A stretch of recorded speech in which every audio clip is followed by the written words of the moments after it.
আসসালামু আলাইকুম। কানিজ ফাতেমা লোপা স্বাগত জানাচ্ছি এনটিভির রাতের খবরে। রায়েরবাজার গণকবরে ২৪-এর গণঅভ্যুত্থানে শহীদদের পরিচয় নিশ্চিত করতে আগামী ৫ ডিসেম্বর আন্তর্জাতিক ফরেনসিক বিশেষজ্ঞ টিম দেশে আসছে বলে জানিয়েছেন স্থানীয় সরকার উপদেষ্টা আসিফ মাহমুদ সজীব ভূঁইয়া। সকালে রাজধানীর রায়েরবাজার কবরস্থানে জুলাই গণ অভ্যুত্থানের শহীদদের কবর জিয়ারত শেষে এ কথা বলেন তিনি। জানান, শহীদদের পরিচয় শনাক্ত প্রক্রিয়া ৭ ডিসেম্বর শুরু হবে। রায়েরবাজারে অস্থায়ী মর্গ স্থাপন করে দেশি ও বিদেশি বিশেষজ্ঞদের মাধ্যমে শহীদদের পরিচয় শনাক্ত করা হবে বলেও জানান তিনি। যদিও একটা দীর্ঘ সময় গেছে, তারপরেও আপনারা জানেন যে সরকার ইতিমধ্যে উদ্যোগ গ্রহণ করেছে এবং আগামী ৫ই ডিসেম্বর আন্তর্জাতিক ফরেনসিক এক্সপার্টরা বাংলাদেশে আসবেন এবং আশা করা যাচ্ছে যে ৭ই ডিসেম্বর থেকেই এই গণকবরে যারা আছেন, যে শহীদরা আছেন, তাদেরকে আইডেন্টিফাই করার প্রক্রিয়া শুরু হয়ে যাবে। শেখ হাসিনার রায় ঘিরে প্রশাসন সতর্ক রয়েছে বলে জানিয়েছেন স্বরাষ্ট্র উপদেষ্টা জাহাঙ্গীর আলম চৌধুরী। বরিশালে এক অনুষ্ঠানে তিনি কথা বলেন। সাংবাদিকগুলো কিন্তু এই রায়টা কি হচ্ছে একের কান পাইতে থাকবেন, কি রায়টা হচ্ছে। আমার বাহিনীগুলো কিন্তু সবাই ওরকম ভাবে প্রস্তুত আছে, আমরা সবাই প্রস্তুত আছি। ট্রাইব্যুনাল কি রায় দেয় তা আমরা তো জানি না, বাট রায় যাই দেয় কার্যকরী হবে এবং এবং জনগণ এবং যার এই হেতু সবাই এটা মেনে নিবে। ফ্যাসিস্ট শেখ হাসিনার মামলার রায় ঘিরে আতঙ্ক সৃষ্টির চেষ্টা চলছে জানিয়ে বিএনপি মহাসচিব মির্জা ফখরুল ইসলাম আলমগীর বলেছেন, সবাইকে এর বিরুদ্ধে রুখে দাঁড়াতে হবে। তিনি বলেন, পরিকল্পিতভাবে কিছু মহল নির্বাচনকে বানচাল করে দেশে অনিশ্চয়তা সৃষ্টি করতে চায়। গণতন্ত্র প্রতিষ্ঠায় সবাইকে ঐক্যবদ্ধ হবারও আহ্বান জানান তিনি। এ নিয়ে দেখুন হাসান মাহমুদের রিপোর্ট। মজলুম জননেতা মাওলানা আব্দুল হামিদ খান ভাসানীর ৪৯তম মৃত্যুবার্ষিক উপলক্ষে জাতীয় প্রেস ক্লাবে এই আলোচনা সভার আয়োজন করে বিএনপি। আলোচনায় অংশ নিয়ে বিএনপি মহাসচিব মির্জা ফখরুল ইসলাম আলমগীর মাওলানা ভাসানীর জীবন দর্শনের নানা দিক তুলে ধরেন। তিনি বলেন, দীর্ঘ আন্দোলনের মধ্য দিয়ে এদেশের ওপর চেপে বসা ফ্যাসিস্টকে বিদায় দেওয়ার পর অনেক হতাশা অনিশ্চয়তার মধ্যেও নির্বাচনের সম্ভাবনা দেখা যাচ্ছে। তবে এ নিয়ে চলছে ষড়যন্ত্র। এখানে কিছু গোষ্ঠী, কিছু মহল আজকে পরিকল্পিতভাবে এই বাংলাদেশে একটা অনিশ্চয়তা সৃষ্টি করতে চায় এবং তারা বিভিন্ন রকম দাবি তুলে নির্বাচনকে ব্যাহত বা বন্ধ বিলম্বিত করতে চায়। কিন্তু এই দেশের মানুষের এখন সবচেয়ে বড় প্রয়োজন যেটা, তারা হচ্ছে একটা নির্বাচিত সরকার যার পিছনে জনগণ থাকবে। ফ্যাসিস্ট শেখ হাসিনার গণহত্যার মামলার রায়কে ঘিরে দেশে কিছু অঘটন ঘটিয়ে আতঙ্ক সৃষ্টির চেষ্টা হচ্ছে বলে মন্তব্য করেন মির্জা ফখরুল। ফ্যাসিস্ট হাসিনার গণহত্যার বিরুদ্ধে যেটা ট্রায়াল হয়েছে, রায় বেরোবে, এই নিয়ে একটা চরম আপনার একটা বলা যেতে পারে যে একটা অনিশ্চয়তা, একটা আতঙ্ক সারা দেশে বিরাজ করছে। এই নিয়ে কোনো একটা বড় একটা অপেক্ষা রাখে না এবং একটা মহল এটা নিয়ে বাংলাদেশে আবার একটা নৈরাজ্য সৃষ্টি করার জন্য পায়তারা করছে। আমাদের আজকে রুখে দাঁড়াতে হবে। গণতন্ত্র উত্তরণের পথে সব রাজনৈতিক দলগুলোকে ঐক্যবদ্ধ থাকার আহ্বান জানান বক্তারা। Hasan Mahmud, NTV news, Dhaka. আওয়ামী লীগের নাশকতা ঠেকাতে জামায়াত সহ ৮ দল মাঠে থাকবে বলে জানিয়েছেন জামাত ইসলামী সেক্রেটারি জেনারেল মিয়া গোলাম পরওয়ার। দুপুরে রাজধানীর মগবাজারে আল ফালাহ মিলনায়তনে দেশের রাজনৈতিক পরিস্থিতিতে আন্দোলনরত ৮ দলের নেতৃবৃন্দের যৌথ সংবাদ সম্মেলনে তিনি বলেন, প্রধান উপদেষ্টার ভাষণে সুষ্ঠু নির্বাচনের আকাঙ্ক্ষা আংশিক পূর্ণ হয়েছে, সম্পূর্ণ জন আকাঙ্ক্ষা পূরণ হয়নি। একই দিনে গণভোট এবং নির্বাচনের ফলে যে সংকটের সৃষ্টি হবে তা সরকারকেই দূর করতে হবে বলেও তিনি মন্তব্য করেন। এদিকে দলকে খুশি করার জন্য প্রশাসনের ঘন ঘন রদবদলের ফলে লেভেল প্লেয়িং নিশ্চিত হওয়া নিয়ে সংশয় তৈরি হয়েছে বলে অভিযোগ করেন তিনি। ৮ দফা দাবিতে ৮ দলের আন্দোলন অব্যাহত থাকবে জানিয়ে পরওয়ার বলেন, আন্দোলনের ফলে নির্বাচন প্রভাবিত হবে না, বরং জাতি সংকট থেকে মুক্তি পাবে। জুলাই সনদের আইনি ভিত্তির প্রয়োজনে যে গণভোটটা যখন হবে, এই গণভোটের সংস্কারের পক্ষে আমরা সবাই হা বলবো এবং জাতিকে আমরা হায়ের পক্ষে ভোট দেওয়ার জন্য উদ্বুদ্ধ করব। গোটা জাতি সংস্কারের পক্ষে আর যদি কেউ এটার বিপক্ষে যায়, জাতি নিশ্চয়ই তাদেরকে প্রত্যাখ্যান করবে।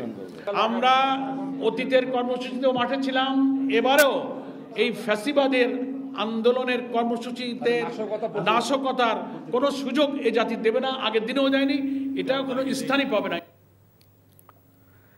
আগামী নির্বাচনে রাজনৈতিক দলগুলোকে সহযোগিতার আহ্বান জানিয়ে প্রধান নির্বাচন কমিশনার এএমএম নাসির উদ্দিন বলেছেন, নির্বাচন সুষ্ঠু হবে কিনা তা নির্ভর করবে দলগুলোর আচরণের উপর। আর আজ রাজধানীর আগারগাঁওয়ে নির্বাচন ভবনে রাজনৈতিক দলগুলোর সাথে ধারাবাহিক সংলাপের দ্বিতীয় দিনে তিনি একথা বলেন। আর রাজনৈতিক নেতারা সুষ্ঠু ও নির্বিঘ্ন ভোটদানের ব্যবস্থা করতে সিইসির কাছে আহ্বান জানান। এইচ.এম. মেহেদী হাসানের রিপোর্ট। ধারাবাহিক সংলাপের দ্বিতীয় দিনে ইসির সাথে বৈঠকে বসেন গণফোরাম, গণফ্রন্ট, ইসলামিক ফ্রন্ট বাংলাদেশ, ইসলামী ঐক্যজোট, বাংলাদেশ সুপ্রিম পার্টি এবং বাংলাদেশ জাতীয় পার্টির প্রতিনিধিরা।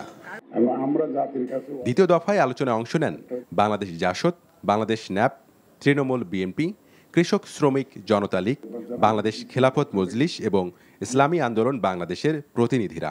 আলোচনায় অংশ নিয়ে রাজনৈতিক দলের প্রতিনিধিরা বলেন, আগামী নির্বাচন অবাধ, সুষ্ঠু ও গ্রহণযোগ্য করার ব্যাপারে নির্বাচন কমিশনকে শক্ত অবস্থান নিতে হবে। প্রতিটি কেন্দ্রে ভোটের একদিন আগ থেকে ভোটের 3 দিন পর পর্যন্ত সেনাবাহিনী সহ আইন শৃঙ্খলা বাহিনী মোতায়েন করা। শুধু নির্বাচন কেন্দ্রিক না, এই প্রতিষ্ঠানটাকে যাতে গ্রহণযোগ্য করা এবং বাংলাদেশ সহ সারা বিশ্বের এটা যেন একটা মর্যাদা আমরা রাখতে পারি। সংখ্যাগরিষ্ঠ ভোটারকে বাইরে রেখে আপনারা ইলেকশন করতে গেলে সে ইলেকশন আপনারা ভালোভাবে করতে পারবেন না। ভোটার যাতে অংশগ্রহণ করতে পারে সেজন্য আপনাদের আপ্রাণ চেষ্টা করতে হবে। সংলাপে রাজনৈতিক দলকে নির্বাচনী বিধি মেনে কমিশনকে সহযোগিতা করার আহ্বান জানান সিইসি। তিনি বলেন, সবার অংশগ্রহণে নিরপেক্ষভাবে নির্বাচন আয়োজনে বদ্ধপরিকর ইসি। রাজনৈতিক দলগুলো যদি সুন্দর সহযোগিতা করে তাহলে আর আচরণবিধি নিয়ে আমাদের বেশি মাথা ঘামাইতে হয় না, কারো পক্ষে কাজ করতে পারবো না। আমাদের বিবেক, দেশের প্রচলিত আইন, বিধিবিধান যা বলে সেটা মেনেই আমরা চলবো।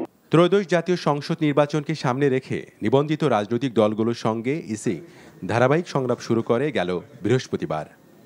এআই ইউজ করে যে একদম অপতথ্য ছড়ানো, ভুল তথ্য ছড়ানো, এই চ্যালেঞ্জ আগের কমিশনদেরকে মোকাবেলা করতে হয়নি। এইচ.এম. মেহেদী হাসান, এনটিভি নিউজ, ঢাকা। খুলনার 31 নম্বর ওয়ার্ডের একটি বাসায় 3 জনকে গলা কেটে হত্যা করেছে দুর্বৃত্তরা। নিহতরা একই পরিবারের সদস্য। রোববার সন্ধ্যায় দরবেশ মোল্লার গলির একটি বাসা থেকে নানি মুহিদুন্নেসা ও 2 নাতি মোস্তাকিম ও তায়েবার লাশ উদ্ধার করা হয়। পুলিশ ও এলাকাবাসী জানায়, সিফাত ও রাবেয়া চাকরিজীবী দম্পতির বাসায় এই ঘটনা ঘটে। সন্ধ্যায় কর্মস্থল থেকে বাসায় ফিরে কোনো সাড়া শব্দ না পেয়ে দেয়াল টপকে বাসায় ঢোকেন সিফাত। এ সময় ঘরের মেঝেতে ছেলে মোস্তাকিম, মেয়ে তাইবা এবং তাদের নানি মহিদুন্নেসার লাশ দেখতে পান। এ ঘটনায় তদন্তে নেমেছে পুলিশ। এদিকে সোনাডাঙ্গা থানার করিমনগর এলাকায় সৈয়দ আলী হোসেন স্কুলের পাশে আলাউদ্দিন মৃধা নামের এক যুবককে গুলি ও কুপিয়ে হত্যা করেছে দুর্বৃত্তরা। পুলিশ জানায়, পূর্বশত্রুতার জেরেই এই হত্যাকাণ্ড ঘটেছে। মনোনয়ন পুনর্বিবেচনার দাবিতে দেশের বিভিন্ন স্থানে বিক্ষোভ করে মিছিল করেছে বিএনপি নেতাকর্মীরা। কুষ্টিয়া 2 মিরপুর ভেড়ামারা আসনে সাবেক সংসদ সদস্য অধ্যাপক শহীদুল ইসলামকে মনোনয়ন দেওয়ার দাবিতে মহাসড়কে 8 কিলোমিটার জুড়ে মানববন্ধন ও বিক্ষোভ করেছে নারীরা। মানববন্ধনে কয়েক হাজার নারী অংশ নেয়। কিশোরগঞ্জ 1 আসনে দলীয় প্রার্থী হিসেবে খালেদ সাইফুল্লাহ সোহেলের নাম ঘোষণার দাবিতে মিছিল করেছে উপজেলা বিএনপি। বিকেলে কিশোরগঞ্জ সদর উপজেলার নীলগঞ্জ বাজার থেকে মিছিলটি বের হয়ে বিভিন্ন সড়ক প্রদক্ষিণ করে। মোংলা, রামপাল, ফকিরহাট সংসদীয় আসনের মনোনয়ন প্রত্যাশী মোহাম্মদ জুলফিকার আলী বিভিন্ন এলাকায় ব্যাপক প্রচারণা চালাচ্ছেন। সাতক্ষীরা 3 আসনে অধ্যাপক ডাক্তার শহীদুল আলমকে মনোনয়ন দেওয়ার দাবিতে বিক্ষোভ সমাবেশ করেছে নেতাকর্মীরা। ফরিদপুরের ভাঙ্গায় কৃষক দলের সমাবেশে 4 আসনের বিএনপির প্রার্থী শহীদুল ইসলাম বাবুল বলেছেন, জাতীয় নির্বাচন বানচাল করতে নিত্য নতুন তালবাহানা, ষড়যন্ত্র কোনোভাবেই মানা হবে না। সমাবেশে ফরিদপুর 3 আসনের প্রার্থী চৌধুরী নায়ের ইউসেফ সহ অন্যরা বক্তব্য রাখেন। পিরোজপুরে 60,000 পিস ইয়াবা সহ এক মাদক ব্যবসায়ীকে গ্রেফতার করেছে ডিবি পুলিশ। জব্দকৃত ইয়াবার আনুমানিক মূল্য প্রায় 1,20,00,000 টাকা। পিরোজপুরে এটি সর্বোচ্চ ইয়াবা জব্দের ঘটনা। গোপন খবরে সদর উপজেলা ৫ নম্বর ওয়ার্ডের কাপুরিয়াপট্টির মার্কেটের ৪র্থ তলায় অভিযান চালানো হয়। এ সময় একটি কক্ষ থেকে ৬০,০০০ পিস ইয়াবা জব্দ করে ডিবি পুলিশ। গ্রেফতার করা হয় মাদক ব্যবসায়ী মিজানুজ্জামানকে। জড়িত ইয়াবা ব্যবসায়ী ও পাচারকারী অন্যদের ধরতে অভিযান চলছে বলে জানিয়েছে ডিবি পুলিশ। এছাড়া জামালপুরে মাদকদ্রব্য নিয়ন্ত্রণ অধিদপ্তরের অভিযানে ৩,৪০০ পিস ইয়াবা সহ এক নারী মাদক ব্যবসায়ীকে আটক করা হয়েছে। ইন্টারন্যাশনাল টেলিভিশন চ্যানেল এনটিভি এবং ইনসাফ বারাকা সহ কিডনি অ্যান্ড জেনারেল হাসপাতালের মধ্যে কর্পোরেট চুক্তি স্বাক্ষরিত হয়েছে। রাজধানী কারওয়ান বাজারে বিএসইসি ভবনে এনটিভির প্রধান কার্যালয়ে এই চুক্তি সই হয়। চুক্তি অনুযায়ী এনটিভির কর্মকর্তা কর্মচারী ও তাদের নির্ভরশীলরা হাসপাতালে বিভিন্ন চিকিৎসা সেবায় বিশেষ ছাড় পাবেন।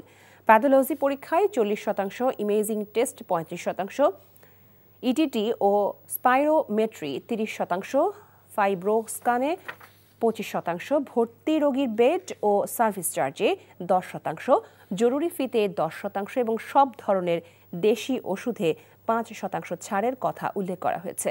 এনটিভির পক্ষ থেকে পরিচালক মোহাম্মদ নুরুদ্দিন আহমেদ এবং হাসপাতালের পক্ষে অতিরিক্ত ব্যবস্থাপনা পরিচালক আলতাফ হোসেন চুক্তিতে স্বাক্ষর করেন। অনুষ্ঠানে এনটিভি ও হাসপাতালের ঊর্ধ্বতন কর্মকর্তারা উপস্থিত ছিলেন। এই ছিল রাতের খবরে। এই খবরের ভিডিও সহ আপডেট জানতে ভিজিট করুন এনটিভি অনলাইন www.ntvbd.com। এছাড়াও এনটিভির জনপ্রিয় সব অনুষ্ঠান ও খবরের আপডেট জানতে ভিজিট করুন আমাদের ইউটিউব ও ভেরিফাইড ফেসবুক পেজ।